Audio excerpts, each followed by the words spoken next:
สวัสดีครับวันนี้ The Creator นะครับขอนำเสนอการต่อเลโก้เป็นบ้านหนึ่งหลังเป็นหลังนี้นะครับพร้อมบอกสวยงามมีธงด้วยมีหลังคาด้วยมีหน้าต่างด้วยนะ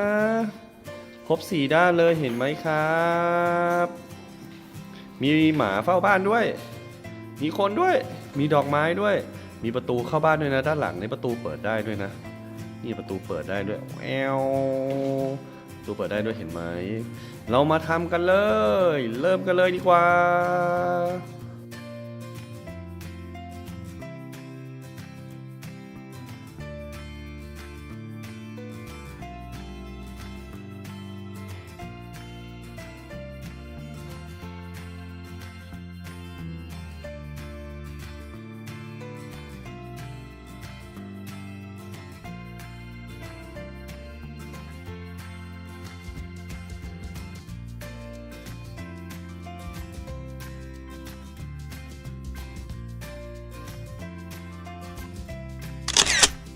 จบไปแล้วนะครับสำหรับใครที่ดูไม่ทันนะก็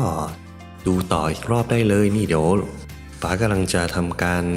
รื้อออกใหม่นะแล้วก็ประกอบกับแบบช้าๆเป็นไฟล์เมื่อกี้แต่ว่าแบบเวอร์ชั่น 100% นะครับก็คือช้าๆก็ค่อยทำไปเนาะเด็กๆก็หาตัวต่อที่มีขนาดที่เหมือนกันนะ3ช่อง4ช่อง2ช่อง1ช่องนะแล้วก็ประกอบตามไปได้เลยใครที่ไม่มีประตูเฉียงๆนะก็เอาประตูตรงมาประกอบก็ได้นะครับก็ดูเป็นไกด์ไลน์เป็นไอเดียเฉยๆเนาะทุกคนก็มีบ้านของตัวเองใครที่ได้บ้านสวยงามแล้วก็อย่าลืมมาอวดกันบ้างนะ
หลังจากนำคนลงไปวาง